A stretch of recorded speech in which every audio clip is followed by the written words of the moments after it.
Hey guys, my name's Adam Walmsley. I'm a senior technical specialist with Autodesk, and today we're going to talk about Dynamo for Civil 3D. So a little bit about me. I have worked for 10 years in a structural and civil design consultancy in Sydney, and probably for the last, I've been with Autodesk for 1 year now. I suppose the last 4 years I've been a Dynamo user, I would say. Myself, I started working with Dynamo in Revit, and when I saw that Dynamo was being released for Civil 3D, it got me pretty excited because there is a whole lot of opportunity that you can take advantage of. So today we're going to go a bit of a introduction to what Dynamo is, how it looks, how you can start to operate with it, where you can get learning resources if you need them. And I'll show you some use case examples to try and spark some inspiration for what you might be able to apply Dynamo for in your own workflows. So we have a Q&A section of the chat window. If you guys have any questions at any time, please feel free to type out some questions, and I can get to them either live as we're going, or we'll save them to the end. We'll just see how we go. I've got the Q&A window open here so I can see anything that comes through. So with that, let's get started. So a slide I like to show is really talking around the new opportunities that we have from new technology, and Dynamo is certainly one of those new technologies that has a ton of new opportunity for us to implement in our daily workflows to really start to reap the benefits of what's possible from that software. So I do need to give a shout out to Joan here. So Joan is now a Autodesk employee. About 2 weeks ago, I think he joined, and he has contributed some of this content for this presentation. Bit of a history, he presented a series of workshops with me around Sydney and Brisbane and Melbourne, and he contributed to some of this. Some of this is mine as well. But if you want to do a deeper dive, he's done some presenting at Autodesk University over the years, and his class last year, which is the one on the right here down the bottom, it's fantastic. It's a real deep dive into Dynamo for Civil 3D. So what is Dynamo for Civil 3D? It's really an open source visual programming tool that can help us interact with objects inside of Civil 3D. I say it's open source because once upon a time Autodesk didn't own it, and it was sort of it grew through this community of people, and there is a really nice active community online, which I'll talk a little bit about later. So really it's about editing geometry and amending and creating geometry, also data mining and managing large amounts of data, and automation. So stringing together a series of tasks that would normally take you a long time inside of Civil 3D. So we talk about a logical workflow as well. So I think in our day-to-day workflows, you'll be presented with problems to go from, let's say, A to B, and there might be several ways to get from A to B. And the idea with Dynamo is that it can help you find the shortest path possible to eliminate the most amount of time, eliminate time when it comes to working with the tool. So where do you get it? It came out, it does ship with Civil 3D 2020. So you need to be using that platform. If you can't see, if you don't have access to it, you can go to the manage.autodesk.com site and log in with your Autodesk credentials, and you can download the Dynamo for Civil 3D add-on, or you can access it from your desktop apps, which is inside of your personal computer. So once you have opened up Civil 3D, if you go to the Manage tab, over in the far right-hand corner, you will see Dynamo over there. That's how you get into the platform. So why do we want to use Dynamo? Really, it comes down to being able to eliminate repetitive tasks and really encourage automation, which goes a long way to improving efficiencies and really driving collaboration between our teams. The good thing about a well-built Dynamo script is that it can be used across multiple projects. They're not sort of one-time things. They can be scaled and shared, and that's really powerful when you build up a library of Dynamo scripts that can help teams do things much quicker. And really, this all boils down to being able to reduce man hours on projects. And lastly, I mean, I don't have a point for this, but it is pretty fun to play with. So this video here on the right, this is something I've put together, just showing how you can create AutoCAD hatching with Dynamo. So there's just a few rectangles there, and you can see how I'm joining the spaghetti string nodes together, and you can see the changes happening on the right. So I'm able to, select some polylines, add some hatching to those, change the hatch patterns, the scales, and even the rotation. So a simple workflow like this is one thing, but we'll get into some much a bit deeper territory, I guess, as we move through today's webinar. So where do you start?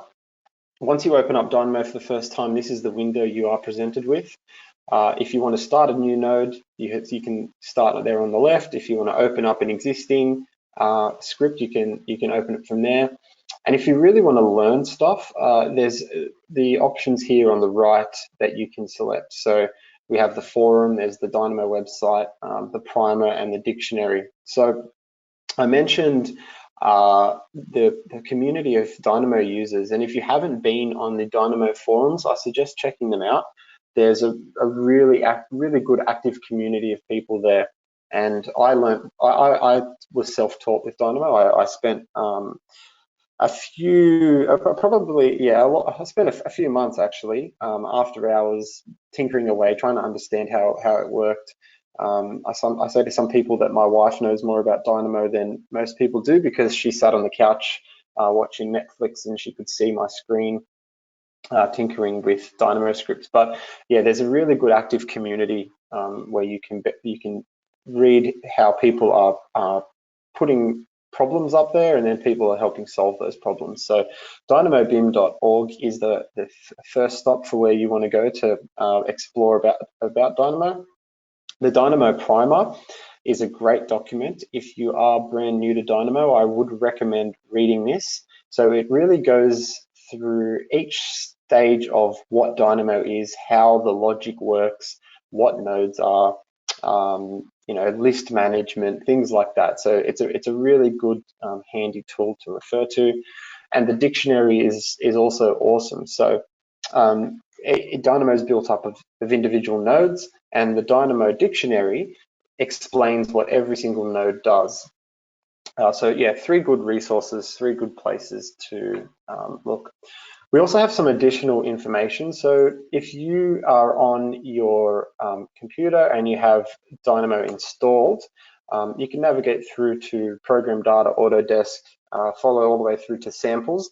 And there's some basic sample Dynamo scripts to help you understand what's happening and spark some inspiration for what's going on. So if we look at the Civil 3D folder, for example, we've got a few scripts here: splitting corridors, looking at daylighting, exporting feature lines, adding annotations along an alignment, texts and circles and things like that. So yeah, there's some really good basic stuff there if you want to refer to that as well.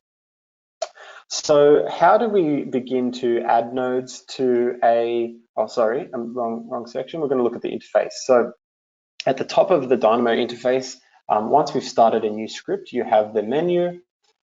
We have the toolbars, which is pretty familiar to everybody, I would say.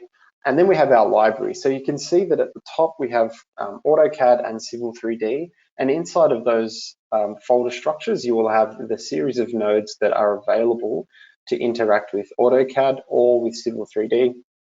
And then everything from dictionary down is sort of fundamental to Dynamo, whether you are using Dynamo for Civil 3D or Dynamo for Revit. Down the very bottom, we have the execution bar. This is important.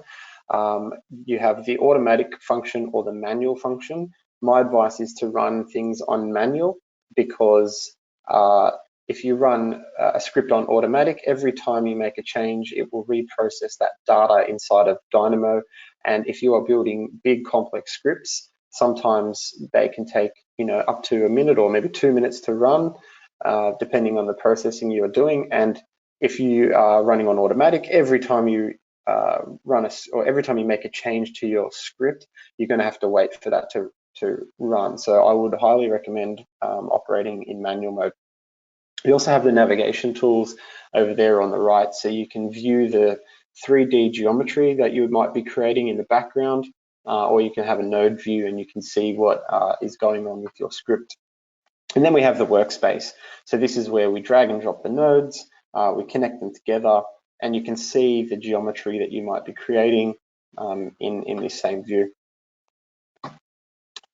So how do we insert nodes? There's a few ways. You can navigate through the library as such and click on a node to insert it. You can search for the node if you know what you're looking for in that same library window. But the way that I prefer to work, and this will come naturally, I think, the more you use Dynamo and the more you're familiar with it, you can right click in the canvas area and type the node that you are looking for. And the more you use it, the quicker you understand the nodes, and it'll be really quick to start inserting nodes into your scripts. So let's have a little bit of a look at nodes themselves. So we have the two images on left and right are the nodes, and then we have the wire that connects them together. So essentially, the data gets pushed from the left of the screen to the right of the screen. So at the top of each of the nodes, we have the node name, pretty straightforward. We have the input ports on the left of each node. We have the output ports on the right of each node. We have the main body. If you right click on the main body, there's some settings there that you can play with. So, you can delete nodes through this menu, or freeze them off if you want to do that as well, or even rename them. We have some lacing options. I'm not going to talk too much about lacing today because I think it's a bit more of an advanced topic, but you'll pretty quickly come to have to understand lacing once your scripts get moving. And then we have our wire connector that connects nodes, the output of one node into the input of the other node. So there's some guidelines that some people like to adhere to. I must admit I'm pretty bad at this. But when you create a series of nodes, you can group them together. And there's this sort of best practice guideline that's been put together. So each color when you are grouping nodes together specifies a different sort of process that's happening. So as we go through some videos, you'll see that we have grouped some of the nodes just to sort of make things a bit easier to understand. And the problem I've faced in the past is I might come back to a script without any grouping, and after 6 months of not editing that script, it's really hard to pick up where I left off and understand what's happening with the data flow. So I recommend grouping them and giving your nodes good names. It's good practice as well. So this is an example of how not to build your Dynamo scripts. It's messy, it's really hard to see what's going on. There's a much nicer way to run things, and that would be to have it looking something like this. Once you're inside of Dynamo, you can start to align nodes and do some things to make them a little bit more readable. And as you can see here, we're grouping them, as I was talking about in the previous slide, where we're going to call them our input nodes, and then we're going to give this group a name, and we're creating some geometry, so we're going to call it a create node. So there's some really important nodes to talk about inside of Dynamo for Civil 3D. So document.current will get used a lot, and this is essentially telling Dynamo to look at the current document that you have open inside of Civil 3D. If you are working in model space, you have another node that is telling Dynamo to look in model space, not paper space. And then if you want to start selecting objects and bringing Civil 3D or AutoCAD objects into the Dynamo interface, we have the object types node, which is really important. So this is, from this drop-down menu, you can select what type of geometry you want to import into Dynamo. If you want to select all objects of a particular type, you can also do that too. So think about the output of the object.types node would go into here, and you might be looking in model space. And what would happen is every single polyline would get pulled in to Dynamo using these two nodes here. Then if you have, once you have brought in that geometry, you need to convert the geometry into Dynamo geometry, and the object.geometry node will do that for you. It makes the conversion, and you'll see a little bit more about how this works.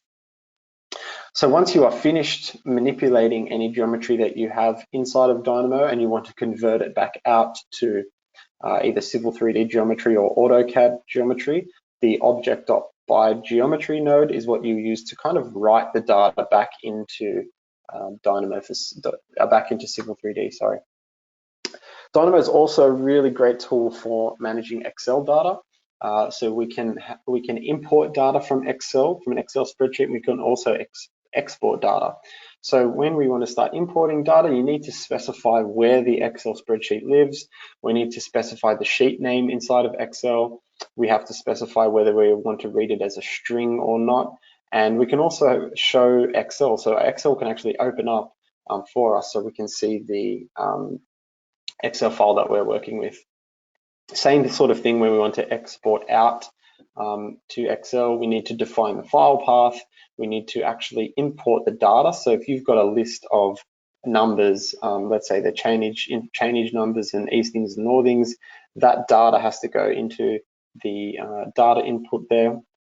Specify the sheet name, we can call that whatever we want, and the start row and the start column. So good practice is to just keep it at 0, unless you wanted to be a bit fancy. And if you are managing an Excel spreadsheet and you're constantly overwriting data, you have the ability here to choose whether you want to overwrite the data or you don't. So there's a little bit of information here just to talk about the amount of development that's going on around nodes. So when it came out, there was about 34 nodes about in April 2019. But as of October last year, they've increased that amount of development to 75. So there's a pretty nice increase there. And this is when working with sort of AutoCAD type of processes inside of Dynamo. And then inside of Civil 3D, it's a similar sort of trajectory. There's been a lot of development happening, and there continues to be a lot of development, which I'll talk to you a little bit about towards the end. I'll show you a bit about what's new. So let's get into some sample cases to show you sort of what can be done. So this is something that I have put together. Now, in AutoCAD, I think people would be familiar with the divide and the measure command. And I've sort of made a dynamic, a bit more powerful version of that in this Dynamo script. So I've drawn a polyline. I'm able to divide the line up by the input there. In this case, I'm dividing it up by 50. And then I'm also creating some text here to number to each of those divisions. So you can see that it's placing a little bit of text in, and I'm running this script on automatic. So every time I move the polyline, all of the data is going to update in real time, and it will get populated. I'm also drawing a little circle around each of those the numbers, just to sort of show where those divisions are taking place. Now, similar process for the measure command. So let's say you want to measure the polyline a certain distance from the start. It'll do the same sort of process here. So you can see it's breaking up that polyline in 500mm increments and maintaining that live link, placing a circle for me, and adding the text there. One little way of working with Dynamo.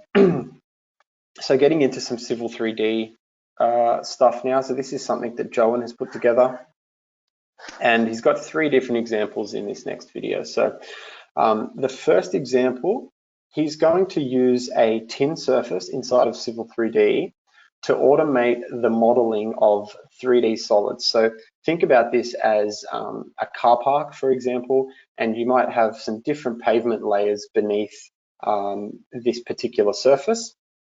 So we've got a Dynamo script that can sort of help automate that process, and there's some really nice stuff that happens inside of this process. So once we fire up Dynamo, we've got our tin there that we're working with on the left.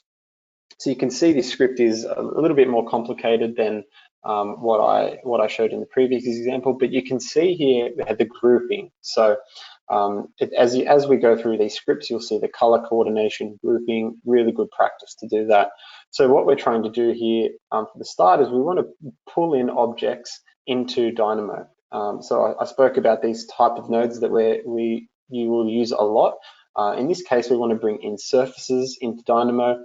You can see we have 4 surfaces there, and the last one is called Pad, which is the surface that we've just created inside of Civil 3D.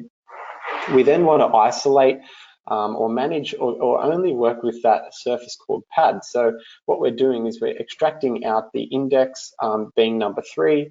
So now Dynamo is saying, okay, we only want to work with that surface called Pad. It was the 3rd one in the list. And what we're going to do is combine all those triangles together and extrude them as a solid. So you can see we're starting to string together a series of AutoCAD commands here in one script. Now, because we're going to have 3 pavement layers, you can see these numbers there, and that's the thickness of each pavement layer. So we've got 0.5, 1, and then 2. And then we're also going to use Dynamo to create the layer name for each of those solids as they get created. So you can see here in this watch node at the end, we have the pave 1, pave 2, pave 3, and that's being created automatically from the layers that we have defined there, being 0.5, 1, and 2. There's a count of 3 layers, so we're going to have pave 1, pave 2, pave 3. So as we move through this script, once we hit run, you'll see the solids form, and then we're going to come back to this node here, and we're going to add an extra layer, and you'll see the automation take place. This series of scripts, this series of nodes here is just manipulating the lists around, and list management is really important when it comes to understanding Dynamo, which is why I recommend reading the primer to really understand about how data is managed and the flow of information as well. So what we're doing here is we've got our solids that we are going to create, and then we need to sort of push them down vertically. So there's that geometry.translate node is moving each solid down by the depth of the solid above it, if that makes sense.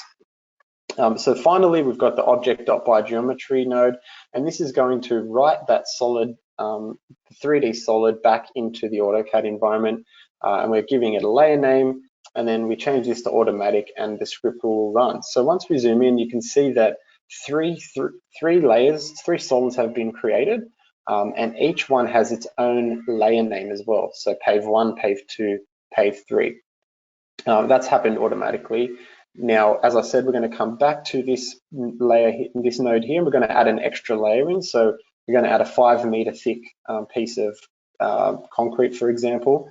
That was running on automatic. You can see that it's modeled itself in gray, and it's given it a new pavement layer name as well. So yeah, nice little example of some automation for 3D modeling. The second example is taking the concept of parcels. In this instance, we're just working with polylines, closed polylines. We're not working with parcels, but the idea is we're going to analyze the closed polylines and calculate the perimeter of the closed polylines or the area, and report that back into AutoCAD as a piece of text and be able to flip between it pretty quickly. So what we're doing here is pulling in the polyline information and then extracting out the relevant information that we need. So we have the curve length node here. That's reporting the length of the closed polyline, pretty straightforward. And then we have the code block at the top here that is actually creating the tag for us. So we have, area is going to be relevant to the area of the closed polyline, and then we have perimeter is going to be equal to the length of the closed polyline.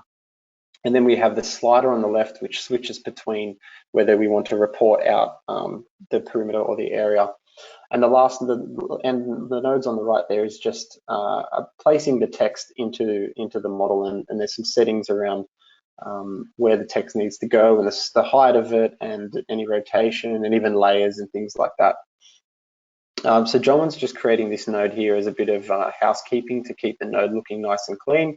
But now when we come back over to here, we'll hit run, and you'll see what's happening. So this slider is flipping between reporting the perimeter or the area. We're running it on automatic again, so you can see that we're getting this live update of information.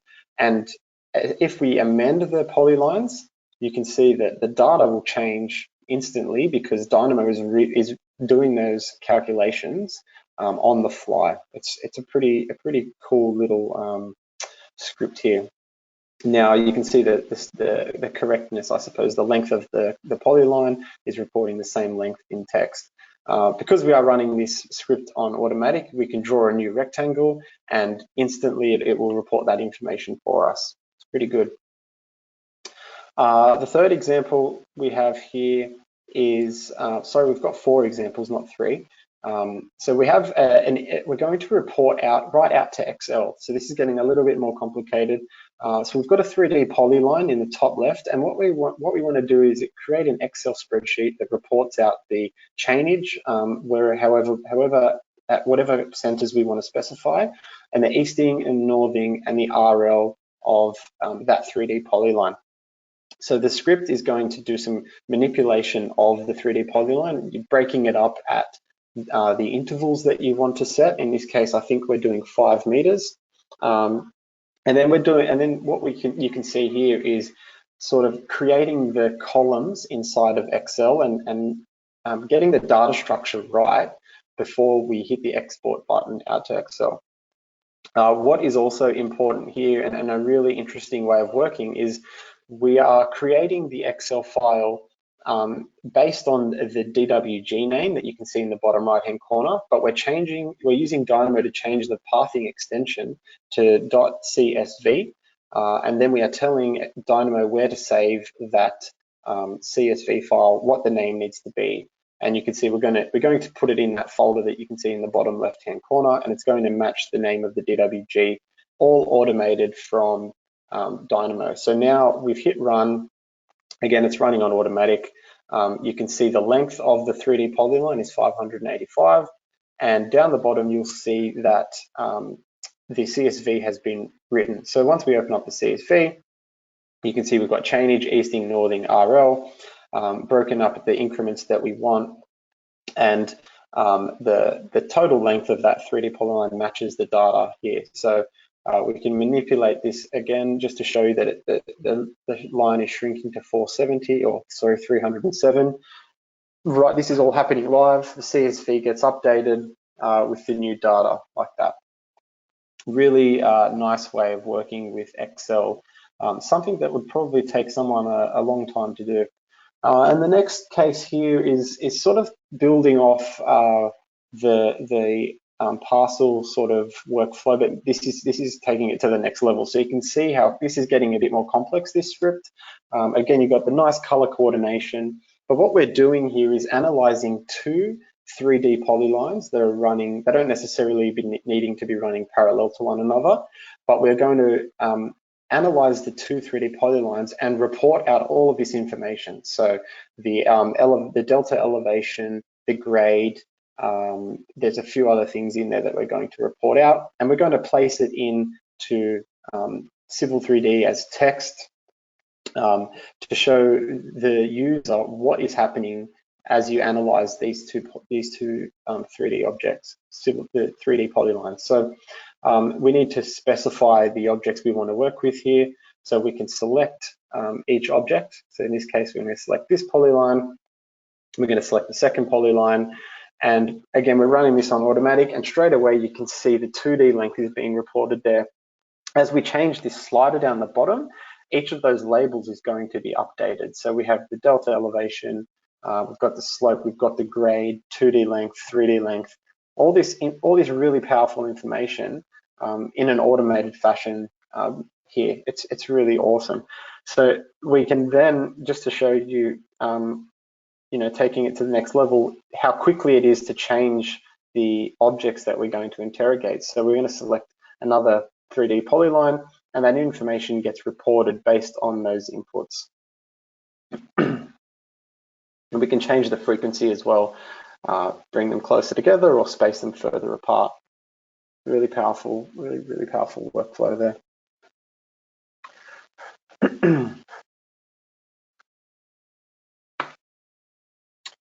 So the last, I'm not sure, is this the last one? Yeah, okay, so there's one more that I do want to show you guys, and this was created by Joan, and this was his first foray into Dynamo, and it's pretty impressive. So he had a tunnel that they were working on before he joined Autodesk, and he had this excellent Excel spreadsheet which provided you the envelope lines, the design envelope, and the second envelope there. And as you go through the Excel spreadsheet and change changes, you can see the offsets, whether it's the E line or the D line, changing in front of you. And someone said to him, do you think you could, how long would it take to model this inside of Civil 3D? And he was like, oh, to do this manually, it would take a very long time because this is quite a long tunnel. And then he opened up Dynamo. I had a chat to him about the fundamentals of Dynamo, and then he went away and sort of took this Excel spreadsheet and ended up creating this tunnel geometry. It's pretty good stuff. So he would tell you that this script is probably way too complicated for what it needs to be. It was the first script he had created in Dynamo, but what it's doing, it's reading the Excel file and it's extracting out the information based on every single offset around each of the envelope lines, and essentially creating a solid object at each of those chainage points, and then lofting them together to give you a final solid, which looks like this. And he said this probably took him about a day to build this script, and then pretty quickly you end up with this awesome 3D solid, which was exported out to Navisworks and handed over to the other disciplines on this project, so they could start doing clash detection and doing clash detection with the other disciplines, looking at rock anchors, things like that. So this type of automation is so possible inside of Dynamo, and this was a huge time saver for Joan and for his organization. I mean, you can even see where the fans are in these tunnels. There's a lot of detail here, all created automatically from an Excel spreadsheet that someone had that tunneling data on. It's pretty good workflow there. So I also want to just quickly chat on what's new, I suppose, in Civil 3D 2021. So we're about to have I think actually today, I think the new version of Civil 3D has come out. And there are some new nodes and some new functionality that we can start to interact with. So with Dynamo, you can now interact with mText. You can now create mText. You can edit mText, which you weren't able to do up until now, which is really powerful. So you can begin to create these really valuable pieces of data, of information, and then package them up as a piece of mText, place them in your model, rotate, align them. There's now some extra additional functionality with Kogo points. So you can create Kogo points based on existing features inside of drawings, and then you can report that data out to Excel and things like that. We can also interact with property set data. So we can extract data from property sets and export it out to like Excel, or we can actually publish and create our own property sets on Civil 3D objects with the use of Dynamo. There's also a really good custom package called the Civil 3D Toolkit that I would encourage you guys to download.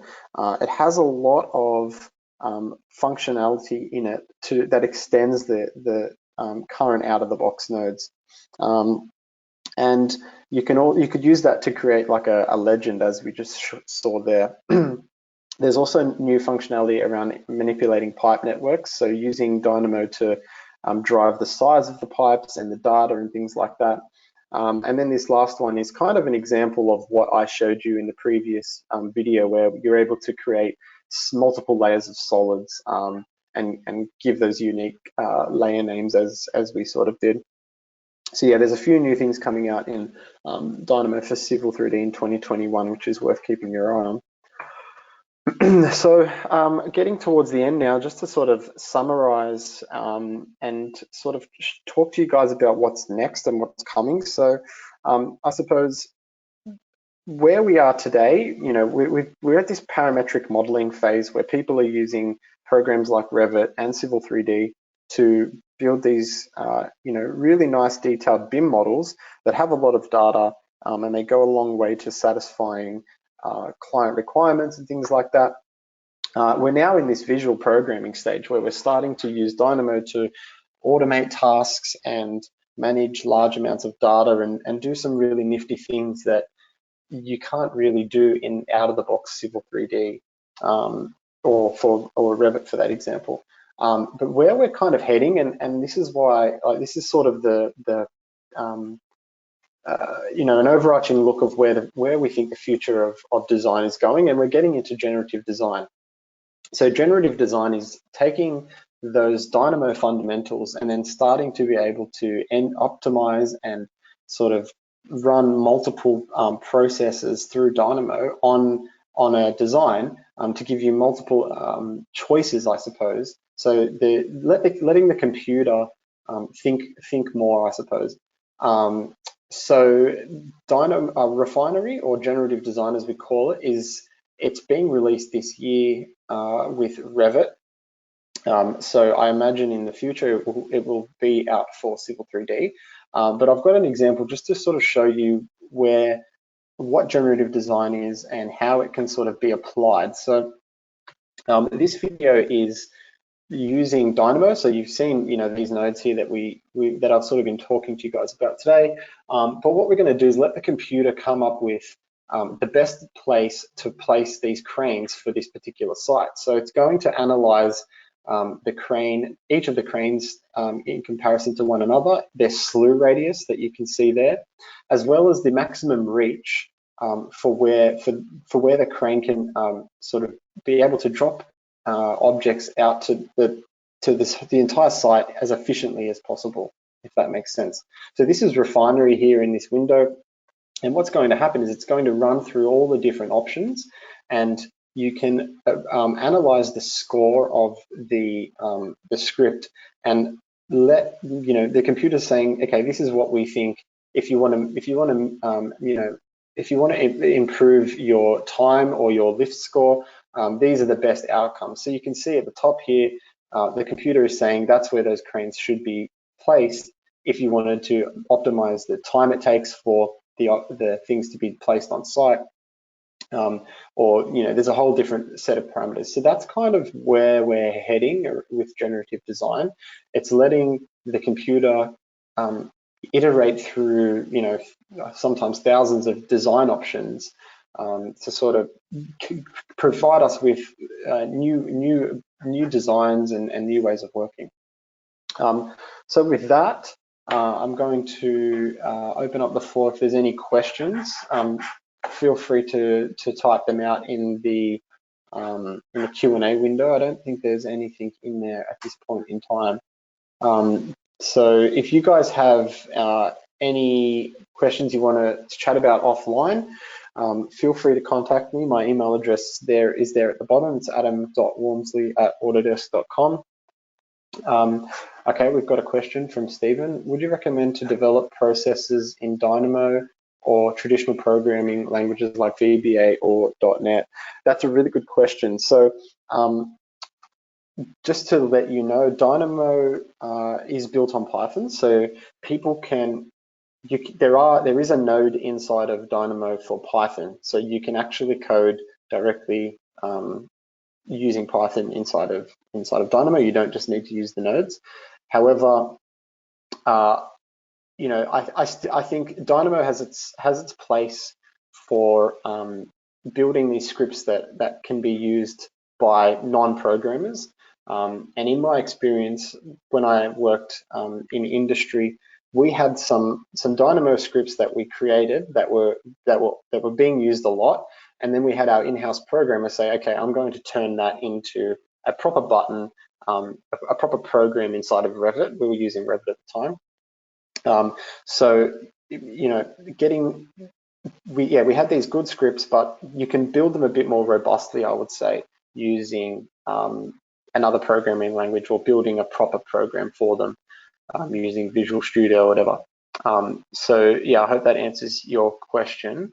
It sort of just depends, yeah. Like for me as well, I've used Dynamo in the past where, so I'm not a programmer, and Dynamo is as good as it gets for me, but there's been times in the past where I'll quickly write a Dynamo script to solve a problem for me or to process some data or model something complicated, and I'll close the script and I won't even save it. So, but then there's other times where I'll write a specific script which I know is going to be used by a lot of people in the team. So it just depends. But yeah, I think if you have someone in your organization that has that capability and they see someone's built a really good Dynamo script, yeah, there is the opportunity to convert it into a real program and using a different programming language. I hope that answers your question there, Stephen. Is there anything else, guys? If not, I will wrap this webinar up. But yeah, as I mentioned, my email's down the bottom. Feel free to contact me with any questions. If you want to learn a little bit more or know some more about Dynamo, I'm happy to chat about it. I think it's an awesome program. Yeah, as I said, I've been using it for a while, and it changed the way that I worked when I was working in industry. So with that, I'm going to wrap up today. Thank you guys for your time. Thanks for attending.